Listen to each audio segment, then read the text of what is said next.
Welcome to True Crime Garage. Wherever you are, whatever you're doing, thanks for listening. I'm your host, Nick, and with me, as always, is a man who just tattooed the initials of Kim Kardashian's children right on his bare body. Ladies and gentlemen, here is the very stylish and topical Captain. Yeah, they call me Captain Pete. It's good to be seen and good to see you. Thanks for listening. Thanks for telling a friend.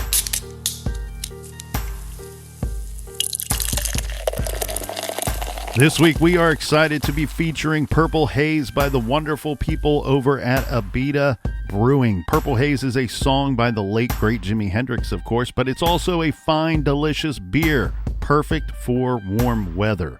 This is an American-style wheat beer brewed with real raspberries, added after filtration. The berries add a fruity aroma, slightly sweet taste, and of course, the purple haze. And in my humble garage opinion, Abita is one of the most energy efficient and environmentally friendly breweries in this great country. And for that, I thank you. And let's do some thank yous and a toast to our good garage friends. First up, a big cheers to Ashley Hunt and Parts Unknown. Thank you to Ashley, who sent us this delicious six-pack. And a big shout out to Brittany in Millington, Tennessee. Next up, we have a cheers to Audrey in Nesbitt, Mississippi. And a big we like your trip to Gina in Muncie, Indiana. Next up, we have Acton in Alameda, California. And last but certainly not least, we have Stacy in McCalla, Alabama. Those folks filled up this beautiful garage fridge this week, and so we say please and thank you. Yeah, BWRUN, Beer Run. Make sure you subscribe to the podcast. If you're listening and you're not subscribed, what are you doing with your life? Get your life together. Hit that subscribe button, and I'll thank you for it. There you go. Thank you. And that's enough of the business. All right, everybody, gather around, grab a chair, grab a beer. Let's talk some true crime.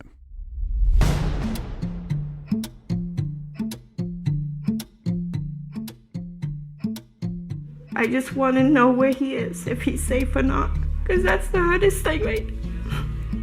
Is not knowing. Deanna McKinney hasn't heard from her son for 2 weeks. There's a flyer on the door of her West Lebanon apartment, like dozens of others posted in towns along the New Hampshire and Vermont border, hoping to find 19-year-old Austin Colson. I can't sleep or eat or anything because I'm so worried because I don't know. It's just killing me inside. Police say on January 11th, Colson left an apartment he shared with his girlfriend in Royalton, Vermont. Authorities say Colson may have gone to collect scrap metal. A partially filled trailer it's believed he was using was found in nearby Sharon. To date, we have had no sightings or contacts with him. Obviously, his family is very, very concerned. This is described to us as very unlike him. Captain Sinclair says Colson's cell phone has been turned off since 11 o'clock on the day he disappeared. And while they don't suspect foul play at this point, they have received no credible leads to his whereabouts. His mother hopes someone can help the family get answers. It kills me inside. Because I know my son, he wouldn't just get up and disappear with no evidence of anything. It's like he just vanished. It's hard for me not knowing what happened or where he is, if he's safe or if he's not.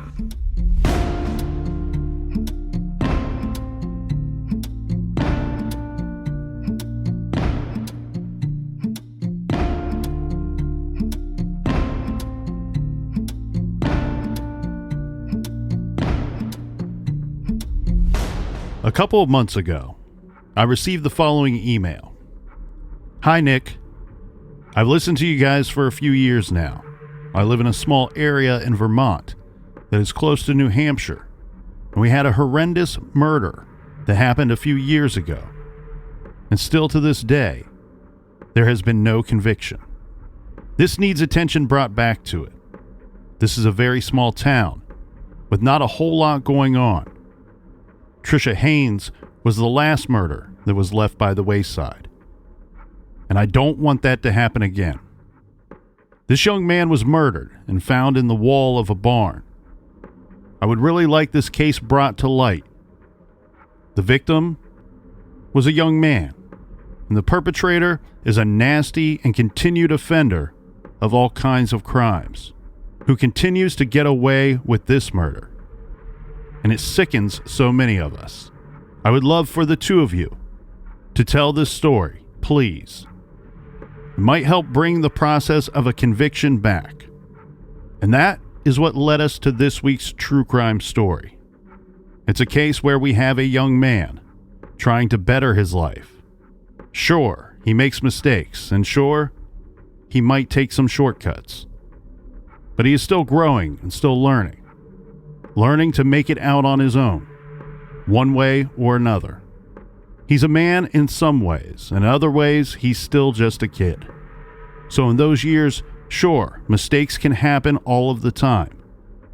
But 99% of the time, those mistakes are not fatal. But in this case, he trusted someone he should not have. And then, he paid for it with his life. We are here to tell you that someone our victim knew is responsible for his murder. Yet 4 years later, that man continues to evade a conviction. Will he ever face murder charges? And will we ever find justice for this young man? This is True Crime Garage, and this is the case of Austin Colson.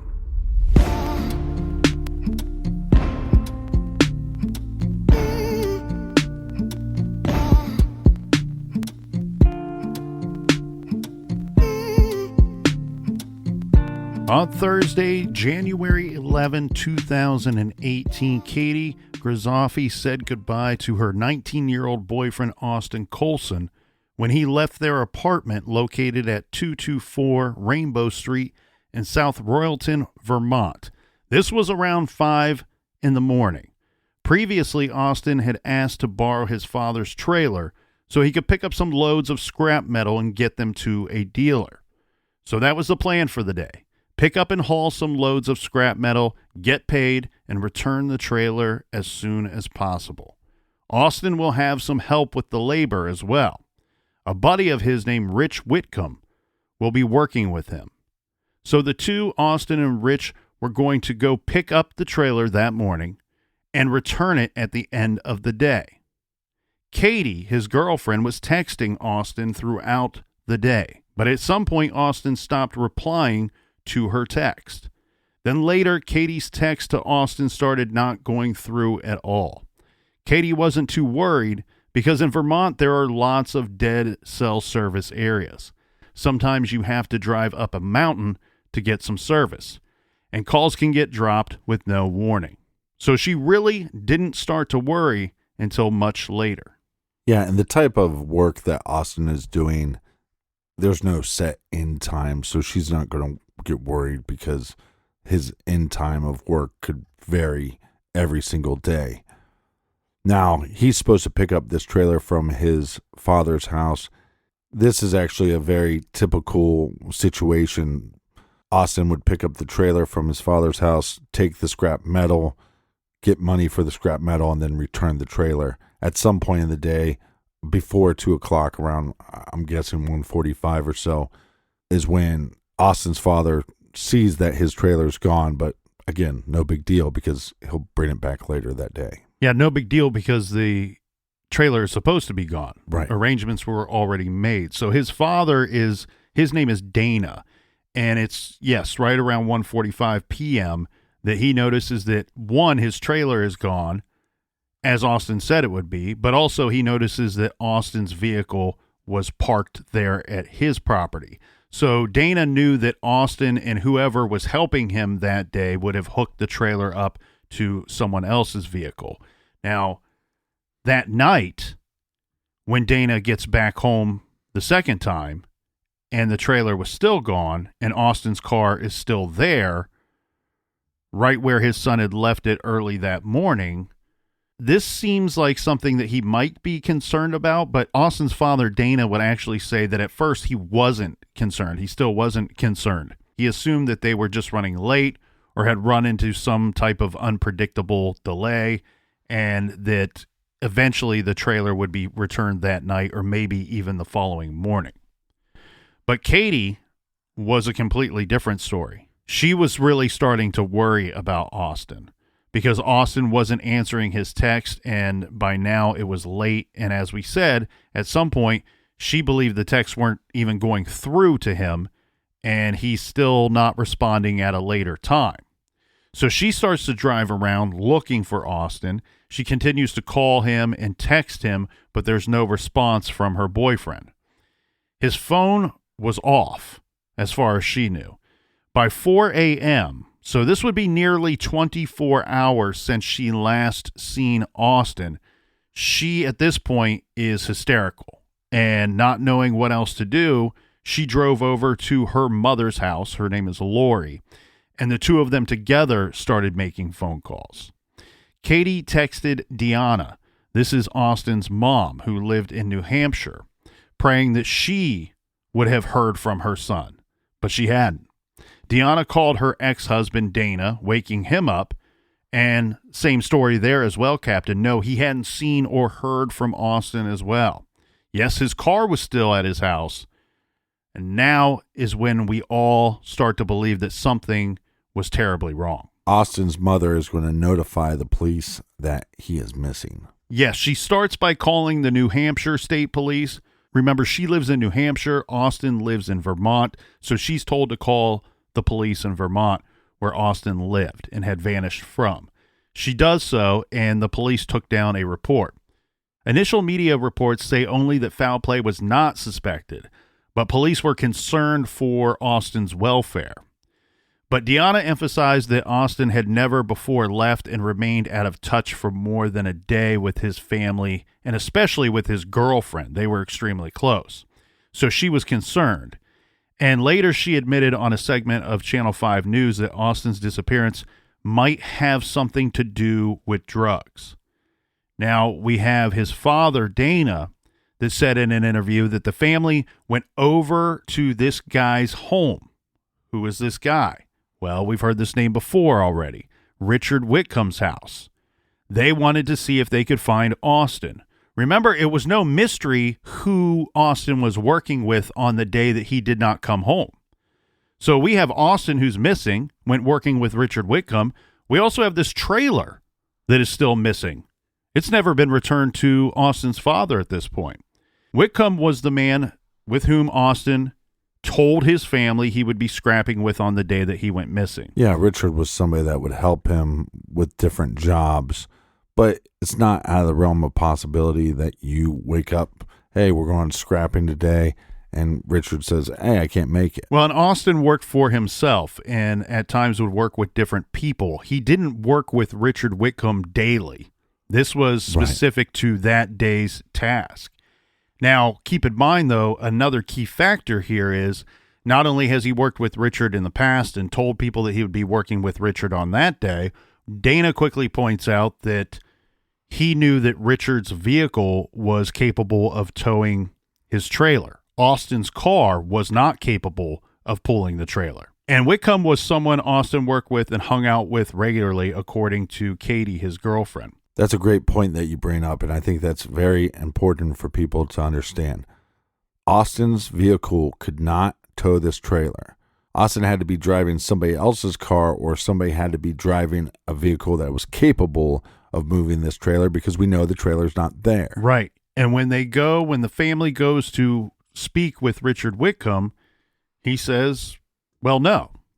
In fact, I hadn't seen Austin that Thursday after all.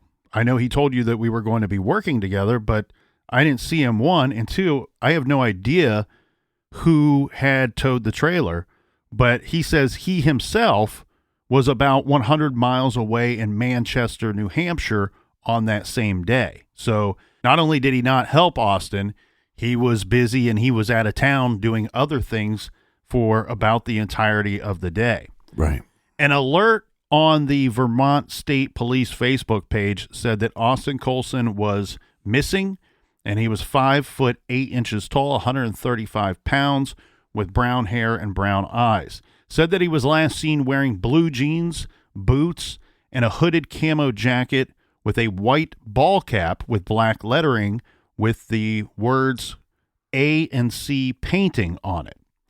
After that visit from the family, Rich Whitcomb's wife, Sarah, started posting on the state police Facebook page about Austin's disappearance, saying she was hoping he would be found safe and soon. This makes this case a little more difficult because Austin working for himself, you don't have this definitive list of people that Austin could have been working with. But let's dive into his background so we know a little bit more about who Austin is. Austin Colson was a Vermont native born to mom Deanna and dad Dana, who were divorced. Dana lived just a few miles away, and Deanna lived in nearby New Hampshire. Austin also had an older brother and a younger sister. He went to Hartford High School, where he played basketball, soccer, and baseball, but he never graduated. In the winter of 2018, he was trying to get his life on track, and at this point, he's actually running his own painting business. That's the A&C Painting that he started in 2017. Things had gone well initially, but business took a downturn in the wintertime. So Austin and Katie had to take on odd jobs to make ends meet. Hauling scrap metal was one of the jobs that he regularly took on. Austin also made homemade soaps and candles that he sold at farmers markets and even in local retail stores. And he was working to get his GED in 2018 before he went missing. Austin and his girlfriend Katie, as we said, were very close. Deanna later said of their relationship, quote, "He had a good girlfriend and they both loved each other to death and would do anything for each other," end quote. While Austin was missing, Katie told Dateline, "I just want him home. I love him more than anything." Now, no one in Austin's family or Katie herself believed that Austin had just gone away on his own.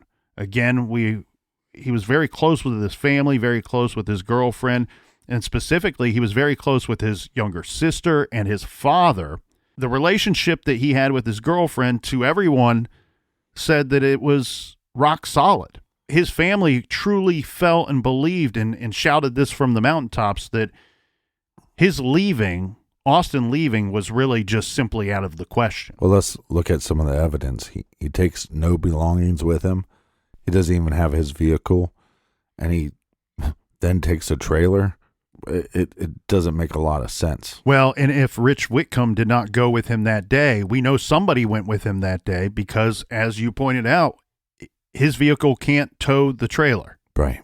So we need to fill in that blank real quickly. Was Rich actually with him that day, or did somebody else take Rich's place? And now we need to figure out who that person is. Almost a week after Austin vanished, Katie and her mom, Lori, they're together. They end up finding the missing trailer. This on one of the back roads. This was Downer Road in Sharon, Vermont, about 10 miles from Dana's home. We have Dana who says, "When I was notified, I dropped what I was doing and drove there as fast as I could get down there." He says when he got there to the trailer, all of the detectives were already on the scene. The trailer was parked on the side of the road perpendicular to the road. The trailer was still partially loaded with some of the scrap metal pieces that they were to be hauling that day. There was a light dusting of snow on the trailer. So, according to everybody that was there that day, they agreed that this meant that the trailer had been sitting there for a couple of days. So, missing trailer found, however, there's still no sign of Austin. So they find the trailer, but they don't find a vehicle with the trailer. And again, we need a vehicle to be pulling this trailer. The area in which they find the truck, not only is there light dusting of snow, I'm guessing it's pretty cold this time of year. What I see here, Captain, is a situation where it's fortunate that the police are taking this young man's disappearance seriously, right? There's been some debate about that. However, what we do know is we have the father who owns the trailer saying, "Hey, I'm notified that my trailer was found about 10 miles from my home. I raced down there as soon as I could get there. And when I get on the scene, detectives are already there checking out the trailer, looking in the area, looking for my son, looking for evidence as to why the trailer was there, who put it there, where could my son be." So it appears to me that they are already taking this very seriously, enough to send detectives to the scene of the trailer. But I'm guessing that everything's going to get ramped up real quickly with the finding of this trailer. If I was a detective on the scene, once I find that trailer and no vehicle, to me, this is pointing to the worst case scenario of homicide. Plus, they're going to try to find anybody that may have seen the trailer arriving and being dropped off, left there, or vehicles coming and going from the area. So you're going to canvass the area by reaching out to anybody that you think may have seen or heard anything in the week that had passed since this man went missing, and now we have the trailer being found. So they find a local jogger who tells them that she had actually seen the trailer at that same location where it was eventually found, but the first time she had seen it was on Thursday, a week earlier. In fact, Thursday was the day that Austin vanished. So he goes missing on that day, and according to this jogger, that trailer was there the entire time. Right. The whole week that everybody's looking for him. So it had just been sitting there. Dana, his father, says that the detectives searched the area there. There are 30 cabins in that location because I guess in that same spot there's a summer camp. So the detectives and law enforcement went into every cabin. They even brought in dogs to help search the area. They covered a wide area during their search, but unfortunately, there was no sign of Austin. But it's hard to imagine what his family's going through when they start searching this land and searching the cabins. Again, everything starts pointing to something very tragic happening. Well, and this is quite interesting too here, Captain, if it gives us some insight into their investigation, because the police will come out and say, hey, we need the public's help. And that's because, according to a Vermont State Troopers news release, the police believe that the scrap metal found on the trailer was likely collected in Royalton, Sharon, and or the surrounding towns. So they have reason to believe that they can narrow down where the scrap metal likely came from. So they are seeking public assistance in identifying the exact locations where the scrap metal was collected from.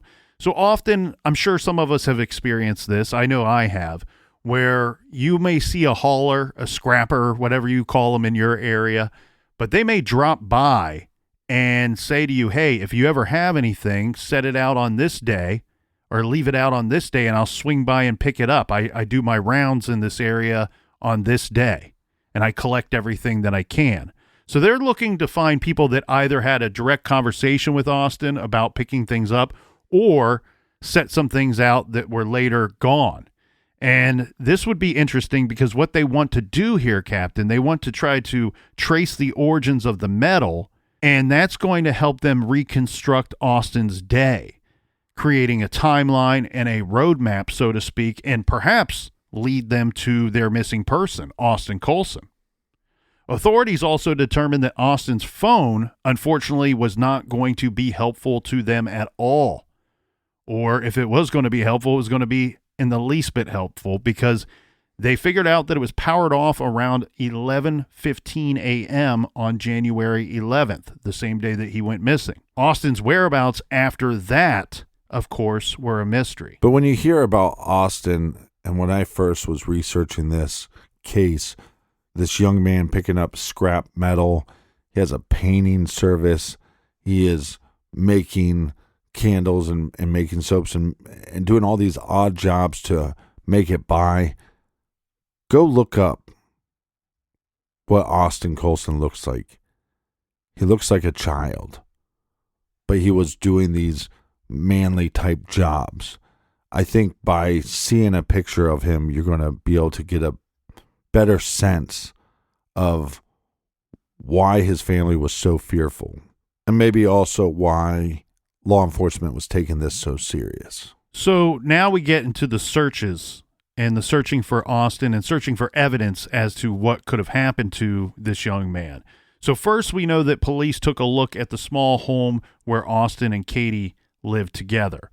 It's not clear whether Katie gave permission for this because she may not want the police in there, not because she had anything to do with Austin's disappearance, but rather that police search the home and find a small marijuana growing operation inside the home, as well as sizable quantities of cash. That's their words, sizable quantities of cash. I do not know exactly what that means, but that is the words used in media reports. Other searches, and this is very interesting here, Captain. Police conducted several searches for Austin over the next few weeks after finding the trailer. They concentrated on the area surrounding the location where the trailer was found, but to no avail. But then on February 1st, they received a tip about a, quote, body sighting. This was at a very specific 2-acre property located at 714 Beaver Meadow Road. This is about 8 miles from the location where the trailer was found. It's unclear what or who the source of this tip was, but police followed up on it right away. On the property, they found a baseball hat with the words A and C painting on it. This was Austin's hat.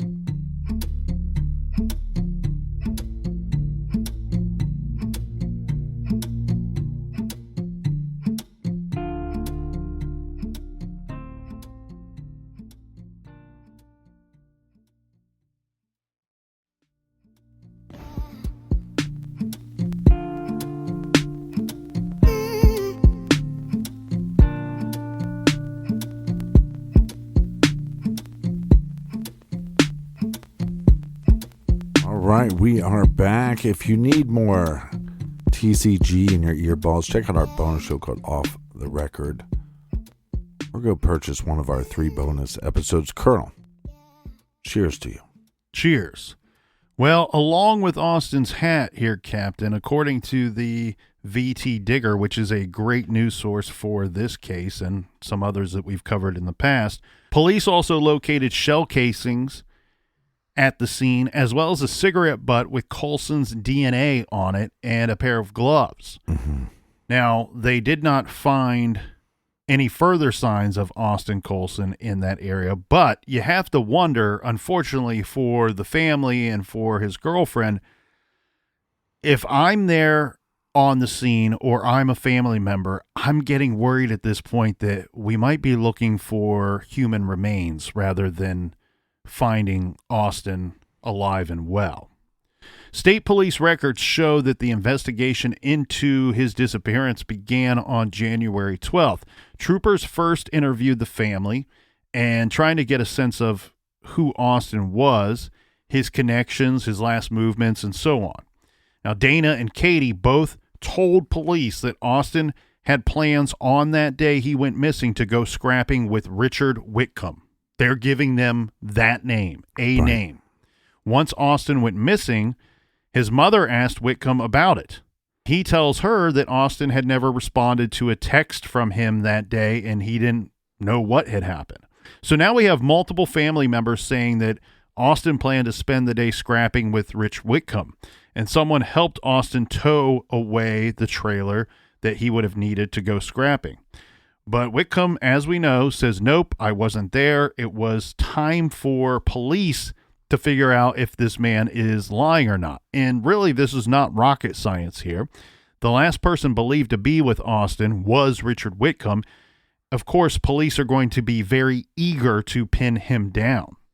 On January 16th, 2018, Vermont State Police Major Crimes Unit detectives Albright and Holden interviewed Rich Whitcomb at the Royalton VSP barracks.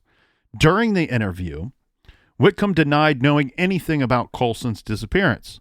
The detectives were aware that Whitcomb was a felon with a reputation for being involved in the drug trade. At this interview, Whitcomb admitted to knowing Austin and scrapping with him on occasion.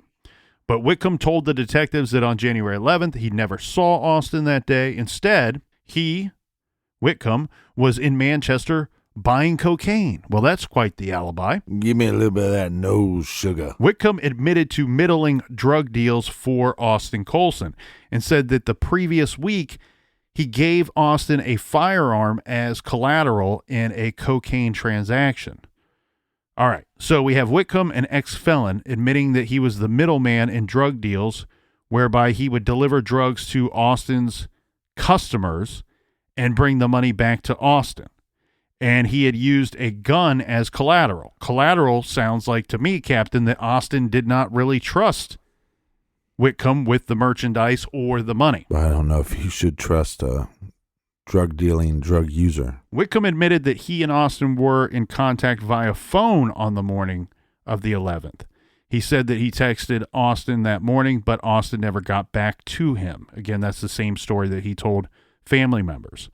So the detectives naturally said, well, cool. Can we see your phone? Remember, this interview is on the 16th.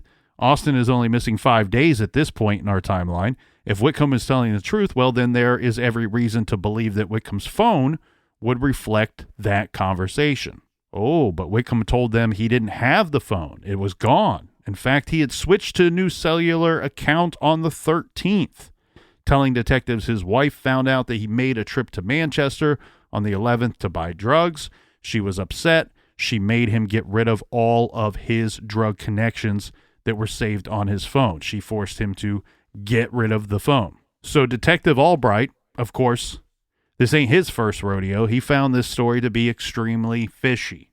He also knew that as a convicted felon, Whitcomb was prohibited from being in possession of a firearm, yet he just readily admitted that to the police. Whitcomb told the detectives he did get the gun back from Austin, and it was located at his home, that it was still there in his house. But it didn't belong to him. It belonged to his father-in-law. Detectives said, well, you don't mind if we take a look for it at your house, do you? To which Whitcomb agreed to tell them where the gun was and let them enter his home to retrieve it. So he said that they could also search his car. So meanwhile, what we have here, Captain, a separate batch of detectives was interviewing his wife, Sarah, in another room at the same time. Right. They're asking her about the gun and the phone. She told them that both were at the house. She consented to a search of the residence and the couple's car. She's saying that his phone is still at their home, to which he said that they had gotten rid of the phone. So now we got some different stories going on here. But at the end of it, what we learn is that police have permission to search for the gun and the phone in their home and in their vehicles. What happens is the Vermont State Police, they're concerned that before they can get out there to search the home, that somebody else might get there and remove these items.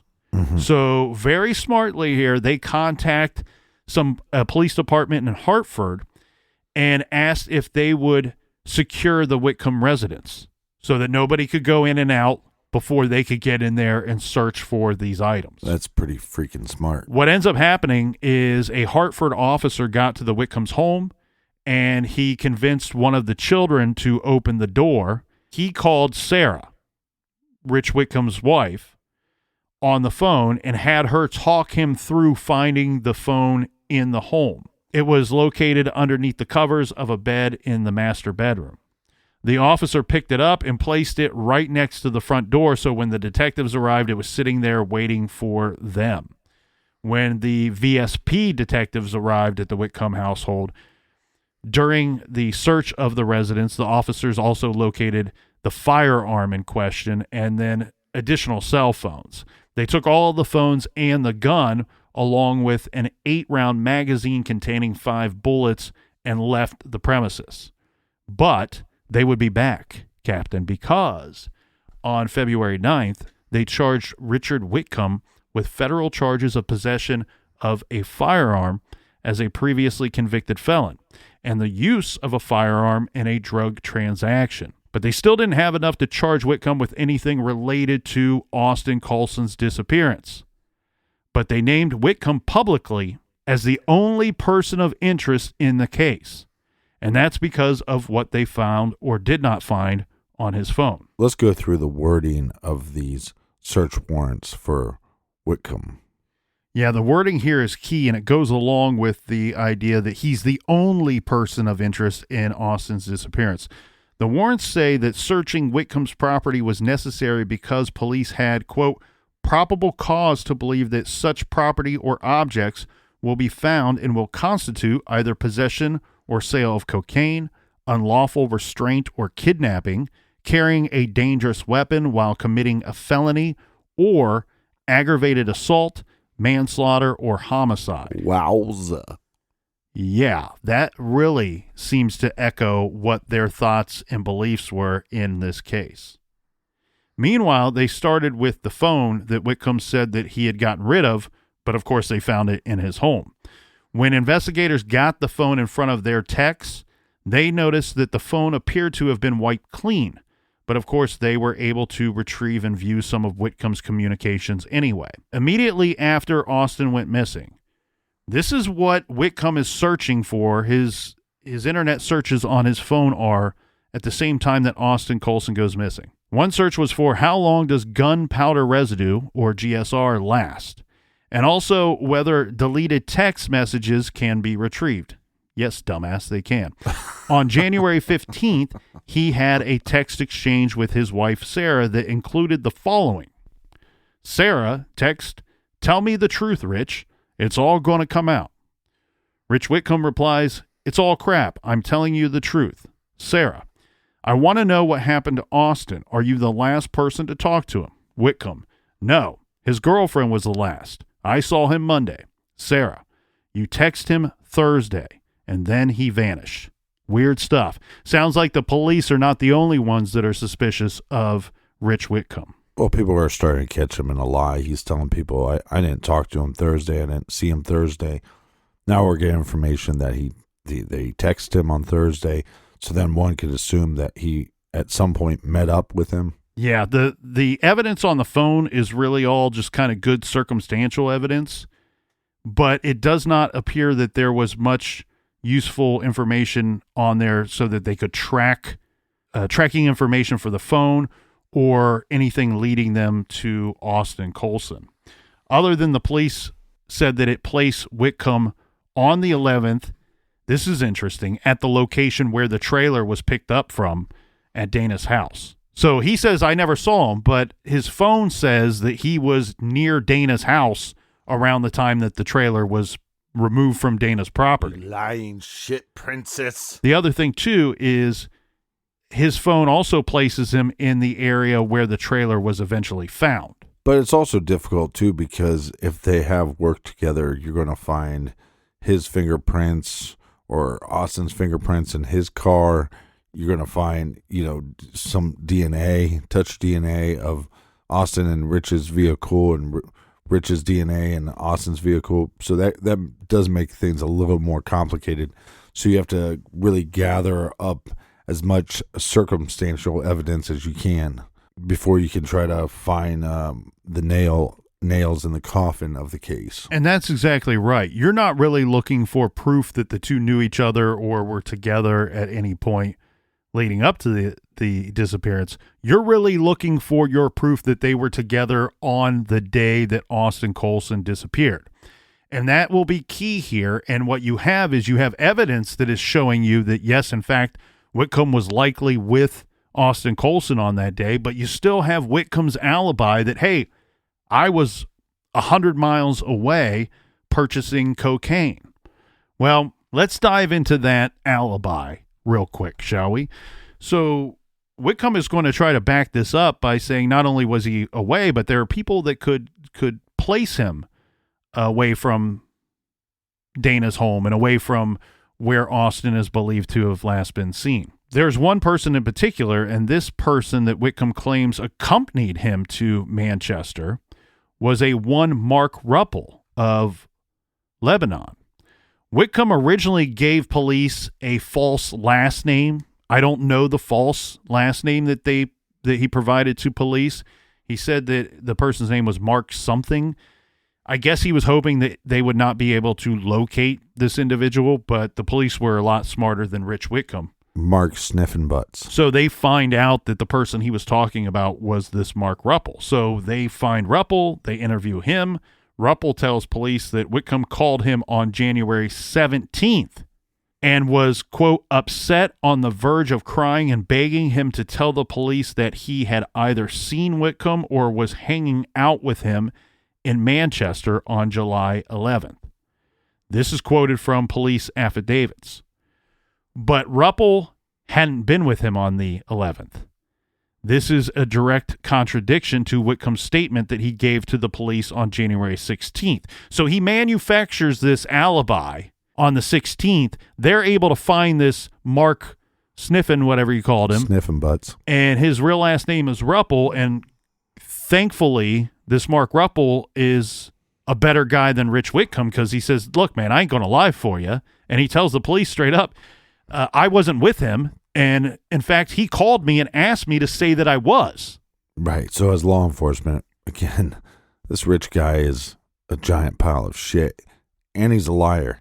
He tells you I was with this guy, makes up the last name. The guy tells you, no, I wasn't with him, and he wanted me to make up an alibi.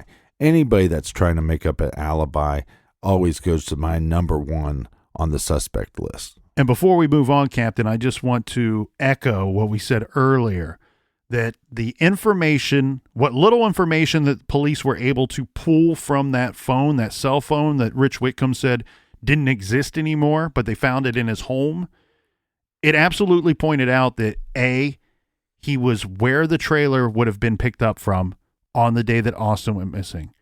B, he was in the area of where the trailer was later found a week later.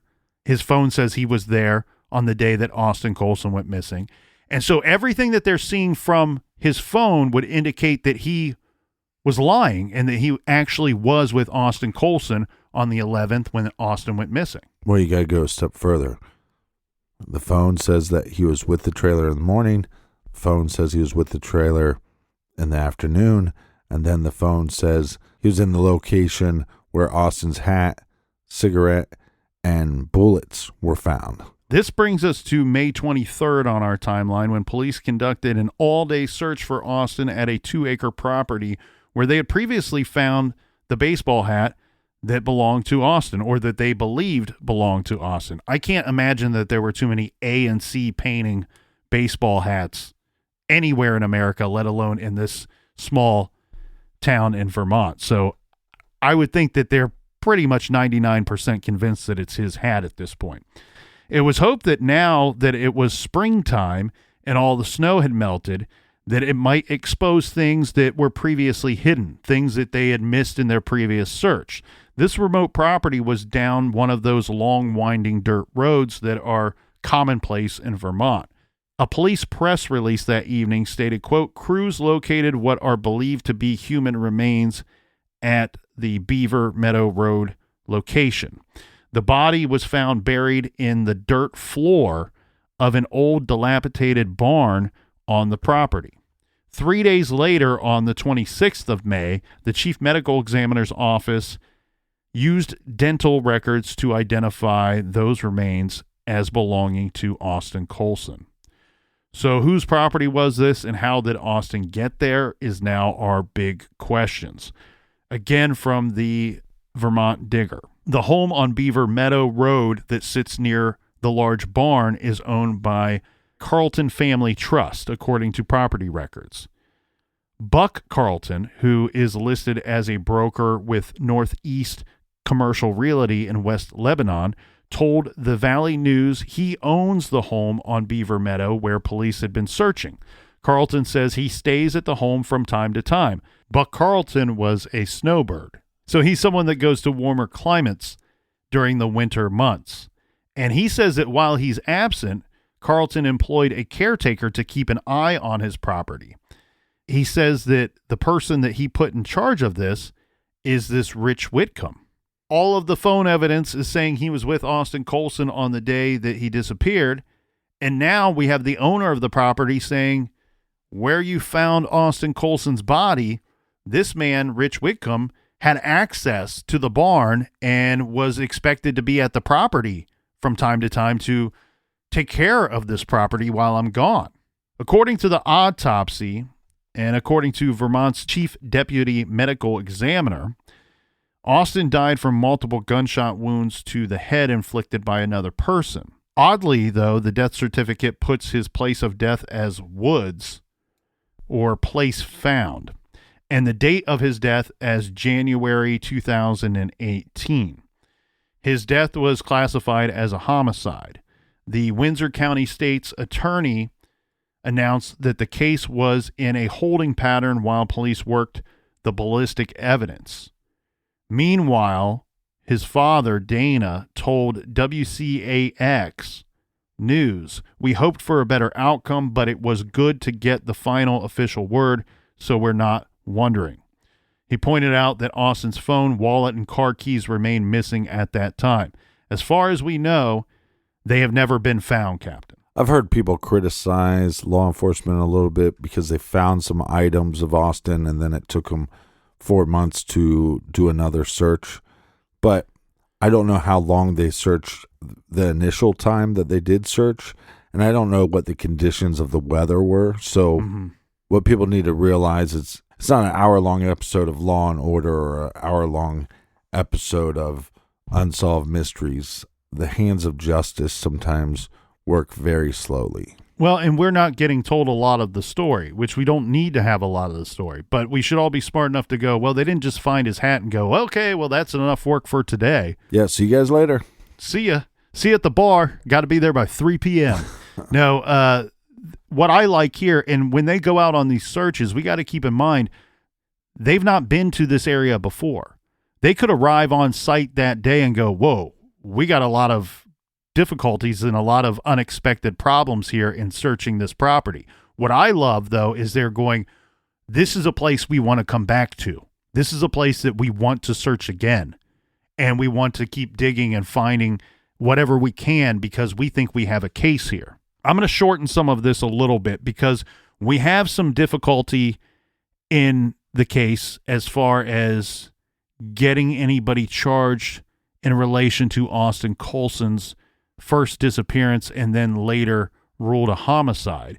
But in the course of a lot of the things that we've already discussed, remember we have those charges that Whitcomb was facing based off of him in possession of a gun and using a gun in the transaction of drug trade. So he will actually face those charges before Austin Colson's body is even recovered.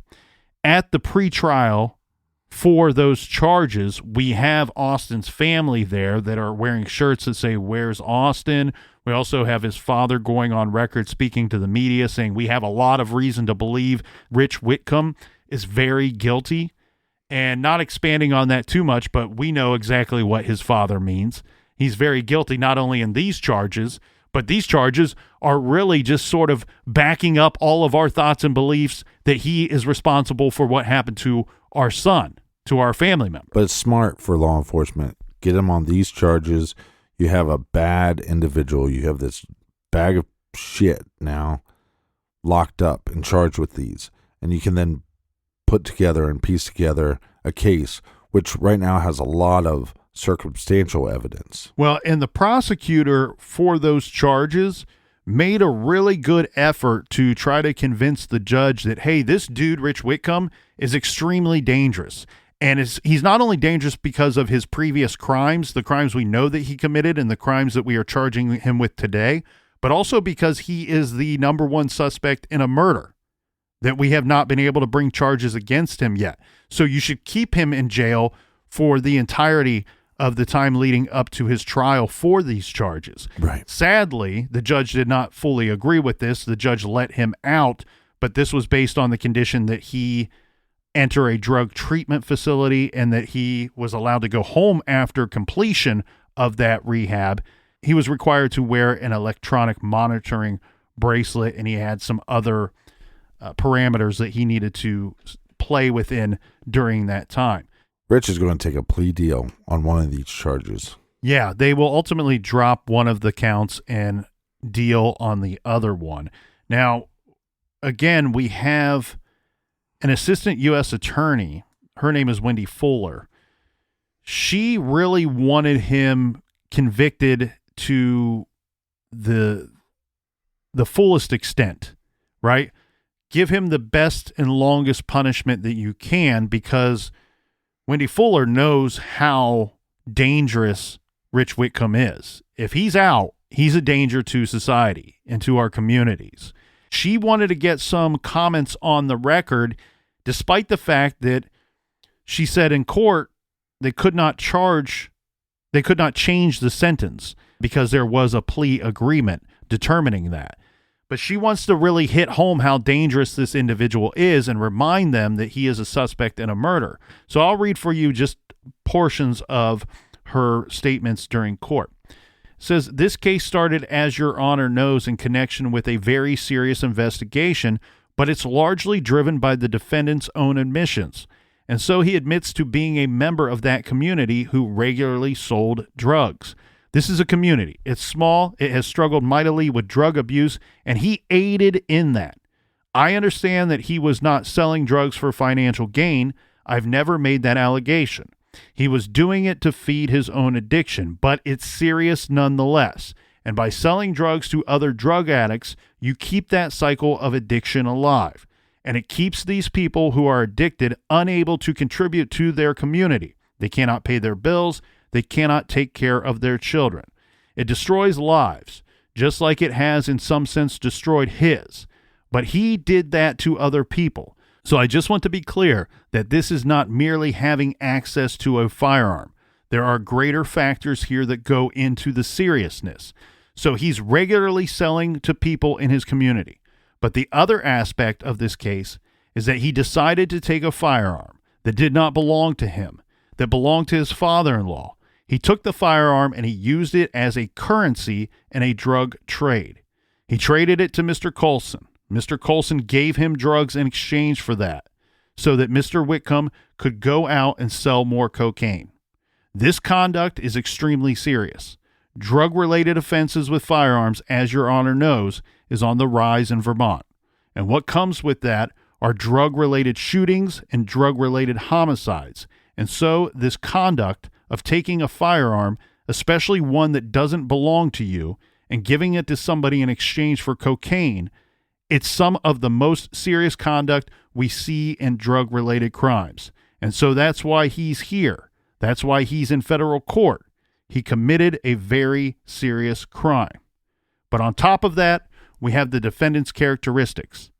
As I read his criminal history, he has a violent history. I don't think there's any dispute about that. In 2002, he had an unlawful mischief conviction in which he harassed his girlfriend, damaged her belongings, and then during the arrest, he had a loaded rifle. And when the police asked him if he intended to use it on himself, he said, "No, I'd rather shoot you." He was convicted of that offense, and then he went on to violate his probation for that offense twice, once for harassing and assaulting yet another girlfriend.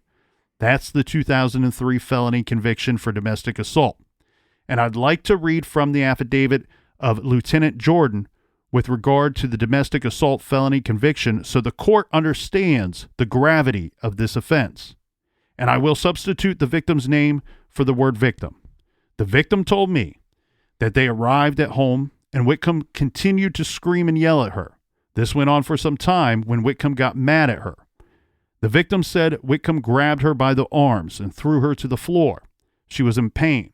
The victim said that Whitcomb then grabbed her by the hair and dragged her down to the basement. He put her in a headlock and he started choking her. She could not breathe and she began to pass out. The victim said that Whitcomb let her go and then threw her onto the floor where he punched her in the head. The victim told the lieutenant that Whitcomb was looking for bullets and his hunting knife, and Whitcomb told her he was going to kill her and slit her throat. The victim said that Whitcomb could not find his hunting knife, so he again grabbed her by the hair, dragged her out of the basement and back upstairs. The victim, in fear for her life, said she broke free, ran out of the house, and called her neighbors, who called 911. Now, these are not just the victim's words, Captain. Whitcomb pled guilty to that offense. And to reiterate, we have cell phone technology that puts him with the other victim, Austin, the day of, the afternoon of, the evening of, and then he's caught lying to police, trying to establish an alibi, and he's caught by police lying over and over. Yes, and then ultimately what we have is Whitcomb is sentenced in January of 2020 to 37 months in federal prison. So he's 40 years old, roughly, at that time. He's still going to have to do his time. He was scheduled to be released in February of 2023. However, we've seen Austin's mother posting recently that Whitcomb has already been moved to a halfway house and will be released altogether in 2022. It actually looks like he may have already been released. I just could not confirm any of that information to support the statements that she posted online. Regardless, it's to point out that he was supposed to be locked up until 2023. And Right. I guess that what they were hoping, they being law enforcement, was that we might not be able to charge this guy yet with a homicide, but maybe we could build a case against him. And in the meantime, he's locked away in federal prison, so he's no real threat to anybody in our communities. But if these posts that Austin's mother are posting online, if they are true, then this man is already back out and walking around a free man. Well, I know there seems to be some frustration with law enforcement, but I'm not willing to give up on them just yet because I don't know what cards they are holding close to their vest. What it seems to be for me is that they're building a case, and again, hands of justice sometimes move very slowly. There is also some online rumor that Richard Whitcomb is responsible for possibly another homicide. And these are based off of several Facebook posts like this one that simply say, quote, "Everyone knows Whitcomb was involved with Robbie Briggs' murder," end quote. Now, Captain could not find any evidence or any articles that name Whitcomb as a possible suspect in Robbie Briggs' murder. That's a 20-year-old homicide case. And in fact, I found to the contrary of that there were other possible suspects that were named in some of those articles. Richard Whitcomb's name did not appear in anything that I read. Regardless, it's one of those situations where, yes, I'm on your side here, Captain.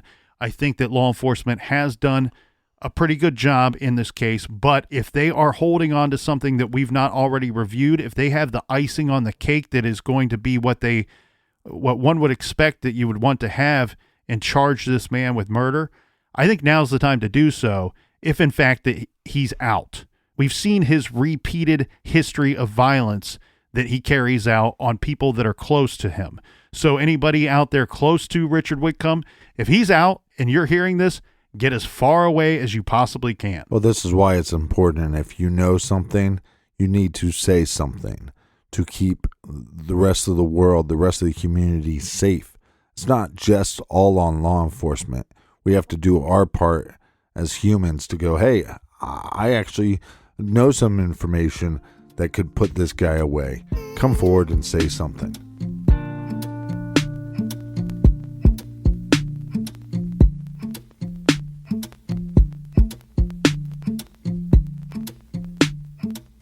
Thank you so much for joining us here in the garage. Thanks for telling a friend. Thank you so much for sharing the show on social media.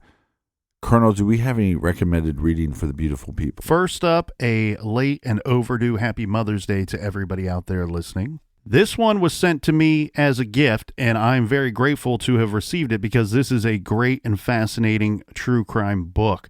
The title is If You Tell, a true story of murder, family secrets, and the unbreakable bond of sisterhood by the great Greg Olson. He is one of the best in the biz. I recommend that you check this one out. Here's a little background information. This is the true story of 3 young girls caught in the web of a coldly calculating killer. After more than a decade, when sisters Nikki, Sammy, and Tori hear the word mom, it claws like an eagle's talons, triggering memories that have been their secret since childhood until now. Check out If You Tell by Greg Olson. You can find that great recommendation and many more on our recommended page at truecrimegarage.com. And until next week, be good, be kind, and don't litter.